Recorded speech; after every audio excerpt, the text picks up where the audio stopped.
Yo, yo, yo, it's Miss Gray here. A global sex symbol, Claire everything, Claire cognizant, buoyant, knowing, audient, just an overall badass witch.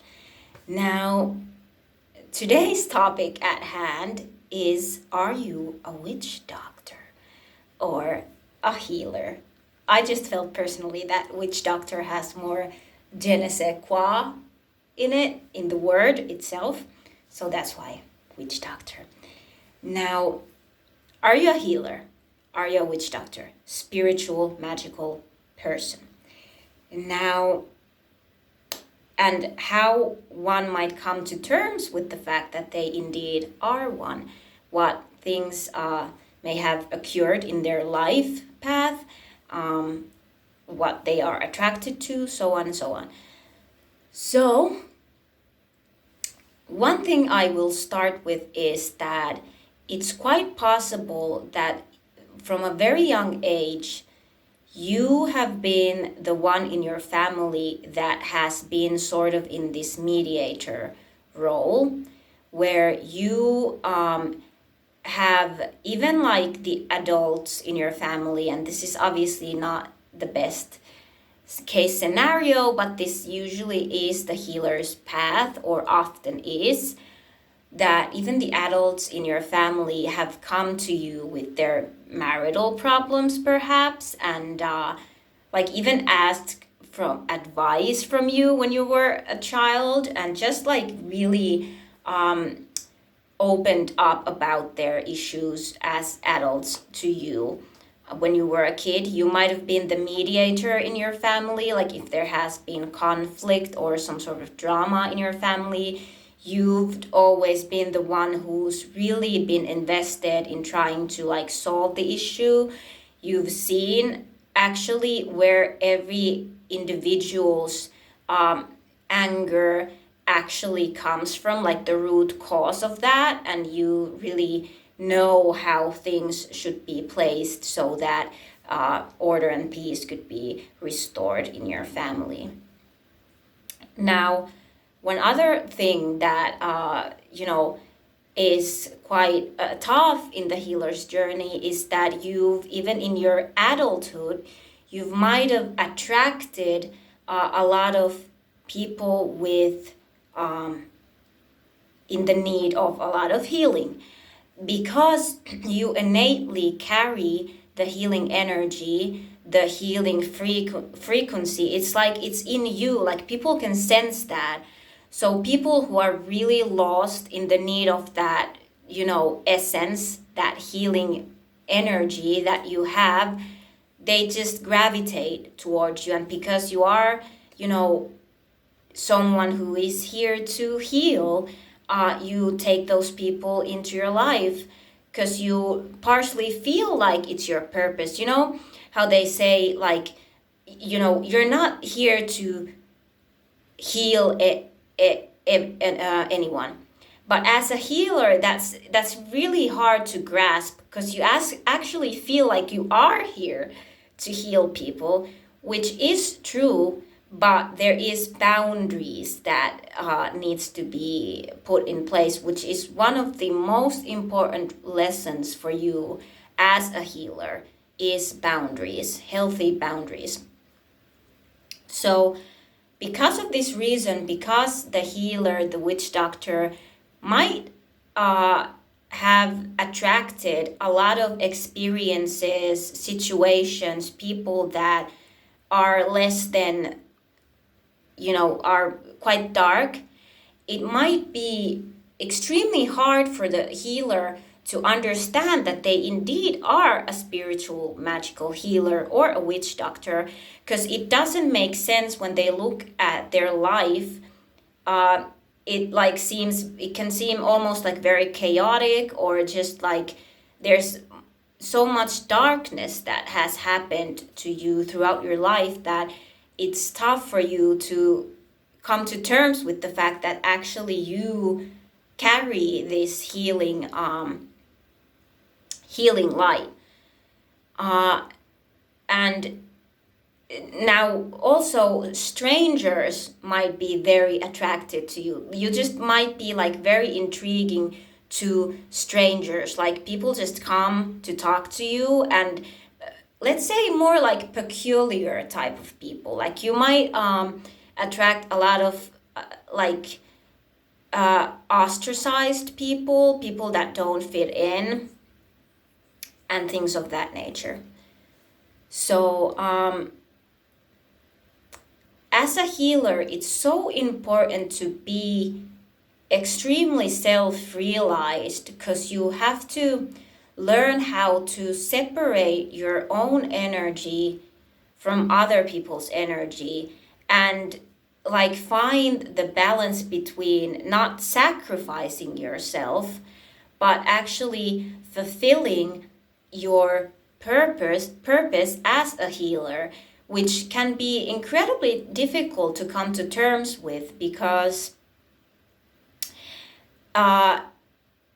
you might have this perception that in order to be this ultimate light being healer, you have to sacrifice yourself, like constantly put other people first, which obviously it's very, like, it's a beautiful trait, but it's not sustainable. It's not it's gonna bring you just more lessons and tower moments and things of that nature, which we do not want. So like I said, there is this like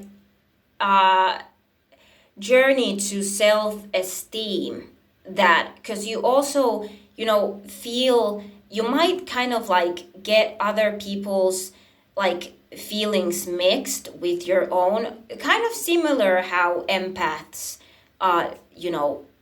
take on other people's energy.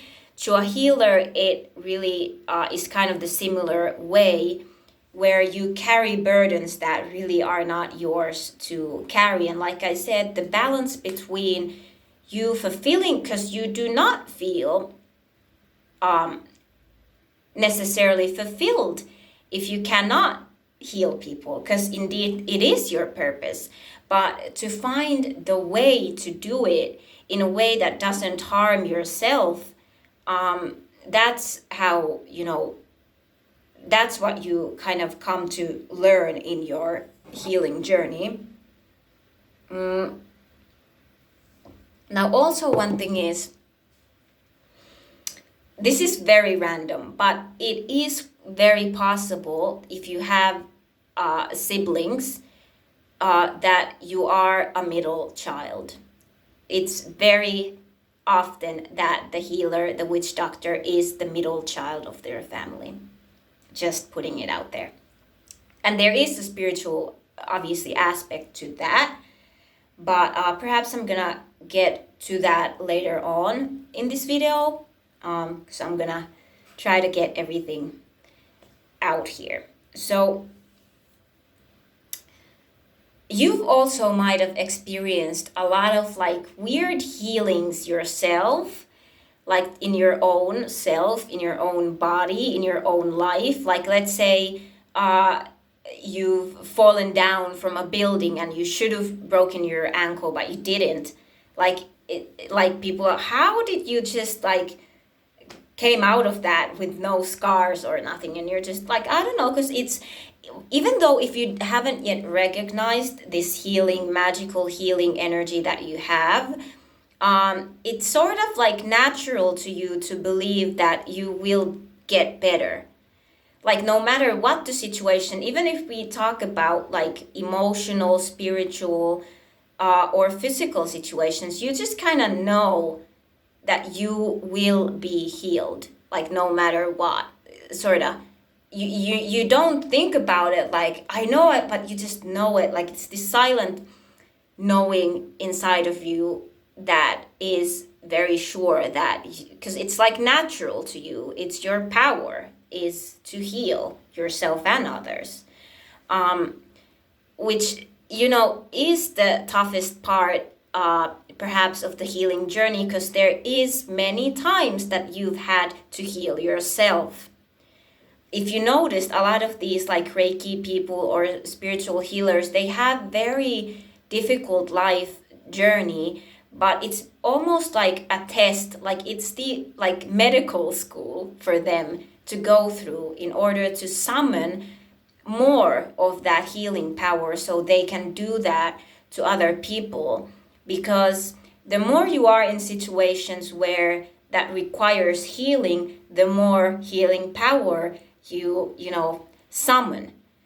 But this will like level up, because it is my belief, this is just something I'm now picking up intuitively, but it's my belief that once the cycle for a healer sort of is completed, your life is gonna actually become very like smooth sailing from that on. Like you are the type of person perhaps where the first portion of your life is like extremely like difficult, but once you kind of learn these lessons like boundaries, self-esteem, self-respect, unconditional love towards yourself, how to not sacrifice yourself but to heal yourself, because often it might happen where a healer gets so drained and tired of these situations, places, things, people, that they almost take like a complete 180, 360, which one is it, but they kind of do like a complete turnaround where they just almost like isolate themselves because it gets to be too much. But because it is your calling to be a healer, you obviously cannot, you know, you can't run from that. Obviously we all have free will, but I believe that you will not be fully fulfilled if you do not you know, fulfill your life purpose. Because you know, and that's something that's difficult, because we often hear this like, just put yourself first and you know, heal yourself first, and you cannot heal other people, we often also hear. And to a healer it's extremely difficult, because you do indeed feel that you are here to heal.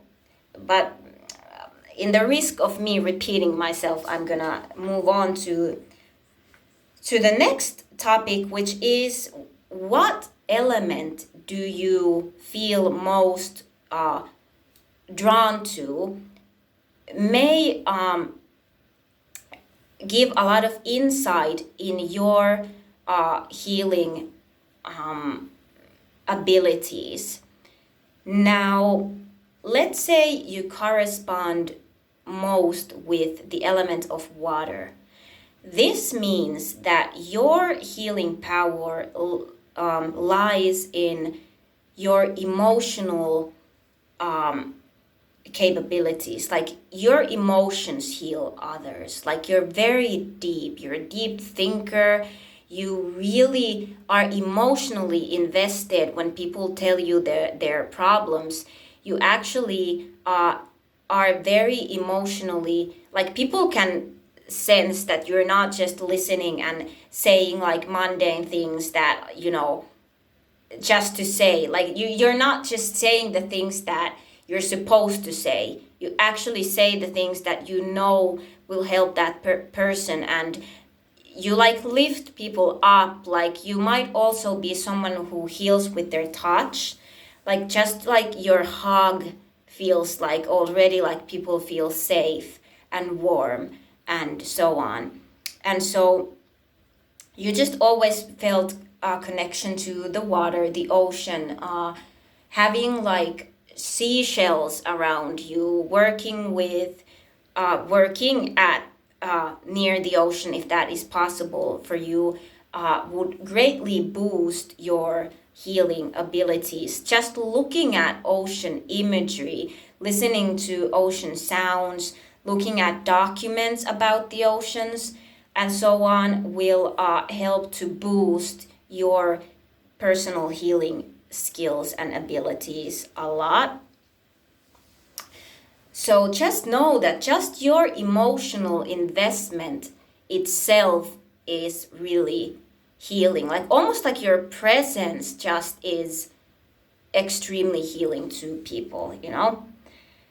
Now, if you correspond with the element of earth, that means that you are extremely practical. You're extremely logical. Like your approach to healing is like, okay, this is what we're gonna do. Like you focus on the basics that a person needs, like nutrition. Is your house clean? Is your environment, appropriate? Oh, and that's other thing, just overall for healers.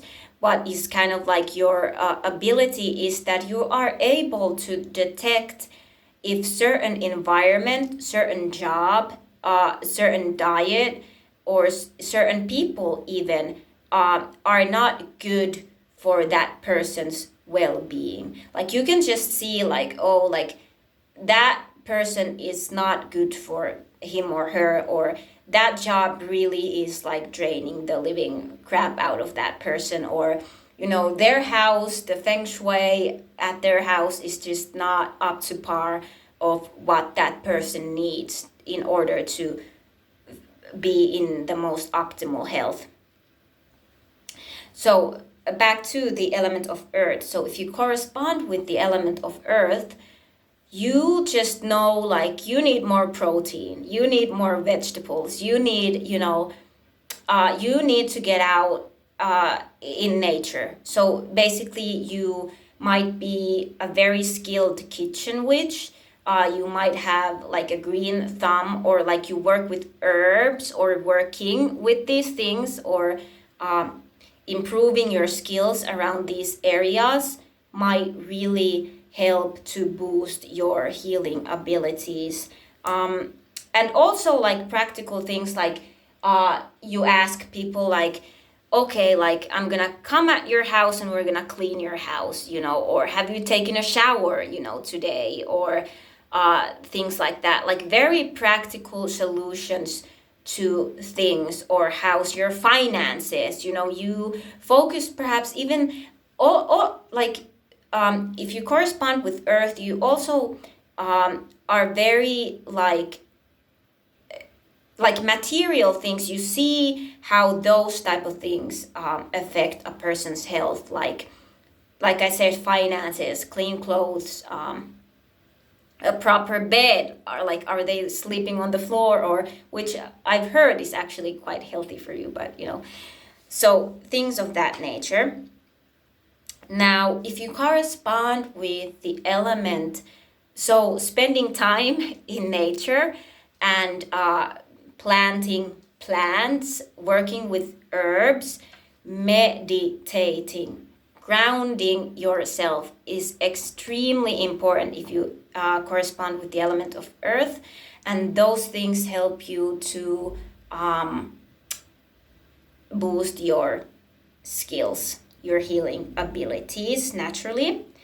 Now if you correspond with the element of fire, you are someone who might be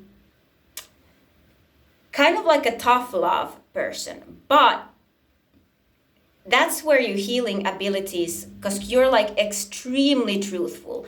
Like you do not sugarcoat things, but you know how to say that from a place where people don't take offense to it. You have, if you correspond with the element of fire, there's something very like you have this sort of natural authority about you, where when you just say things, people kind of believe you. Like they really see you as someone very capable. And you might also be drawn to dragons, especially if you already are a practicing witch. Working with dragons will help you a lot. And so if you correspond with the element of fire, you're also somebody who knows what skills people have naturally. Like you can, that's your healing power, is you can guide people to their what would fulfill them. Like you can kind of tell that, okay, for you dancing, like I see that there's something about you that dancing naturally would suit you, or you would benefit from working with kids, or you have a natural talent to speak with animals, or um, also if you correspond with fire, there's something very like entrepreneurial about you.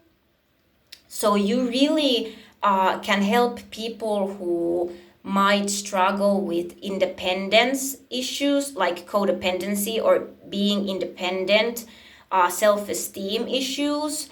Uh, if you correspond with the element of fire, you can really help people kind of uplift their sense of self, their self-esteem.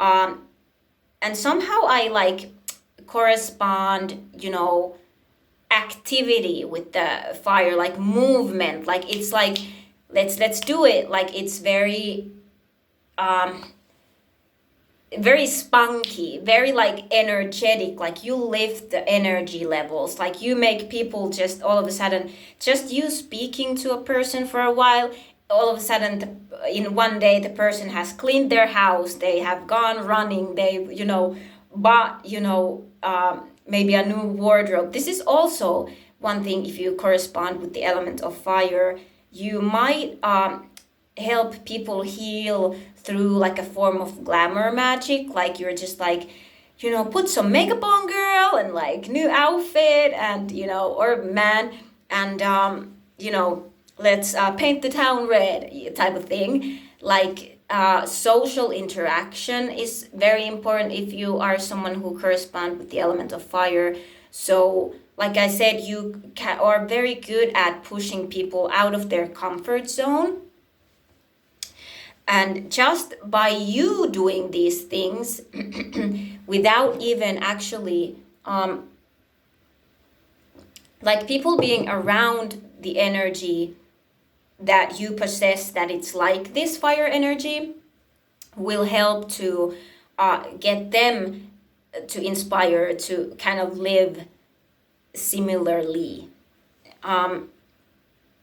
Now if you and like I said, so fire, you like movement, like you're active, you like people, like you like social things, you like showy things, like music, and just talking, you like to talk, and dragons. So working with dragons, if you are a witch,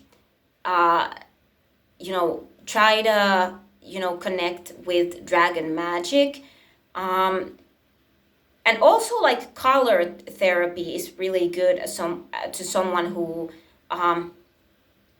corresponds with the fire element. So study the healing properties of colors, and wear like very colorful clothes. That automatically helps you to boost your magical healing abilities. Now, air is a tricky one because for me personally, I feel I'm very like connected with air. Like air and I are like homies, but air is very mysterious. Like air to me represents something that you kind of have to let things flow, like be like so you might be, if you correspond with the element of air,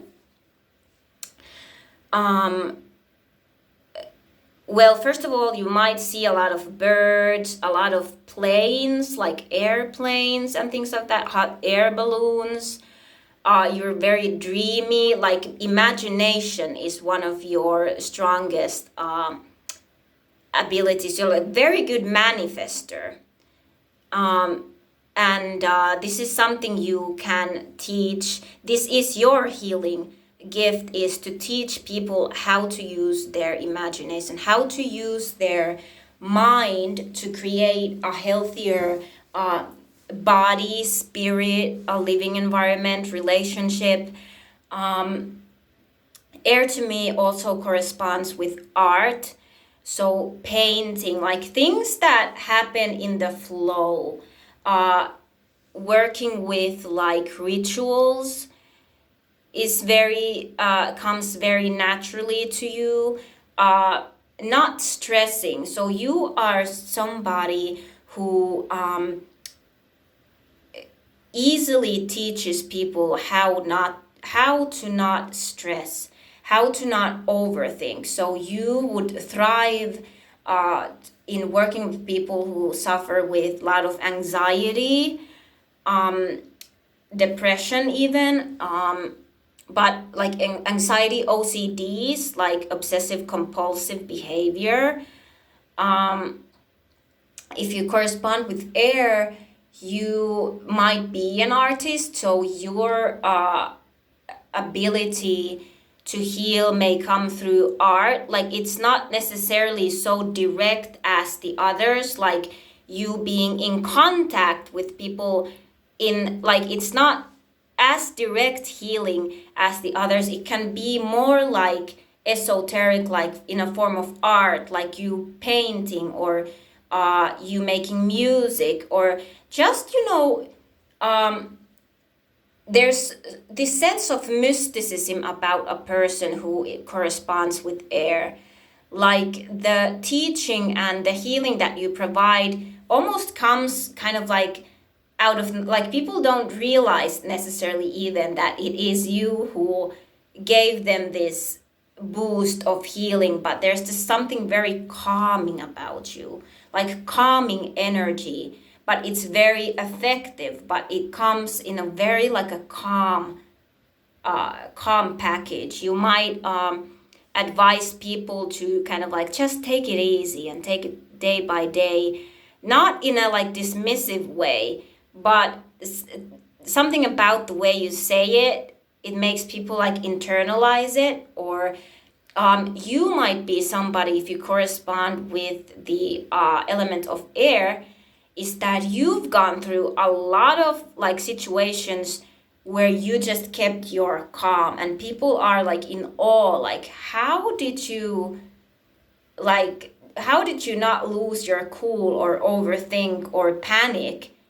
And just seeing you go through things with the utmost grace and calmness might help, like might motivate people, like heal other people's anxiety, because they see you go through things with grace and ease. So they kind of like feel like it's safe for them as well to go through things. Like you teach people that life is not that serious. Like it's not, kind of like one door closes, another one opens. You teach people that life is like ebbs and flows, and like sort of be water, my friend, although we are talking about air, but something about flow and effortlessness that you teach to people. So yeah, I think that's for now what I want to say. And so if you correspond with air, what helps you is actually just keeping up with your daily routine, like being in the flow. I feel like an air, someone who corresponds with air, it's good for you to remember that you can also sometimes ask for help yourself. I don't know why I felt to say that, but it's because I feel like someone who corresponds with air, there might be this, like they look so composed all the time, but actually, they heal people, but then perhaps sometimes they dismiss their own kind of emotions a little bit. I'm not saying like the element of air is cold, but there is this a little bit this dismission of their own emotions. So just it's okay to be emotional at times, you know? Feel your emotions. So that's that for now, and perhaps I will be back to this subject matter in other videos. I hope there is a seed of advice, tips, something healing, helping here to someone or multiple people, and peace, love, namaste, and oneness. Bye.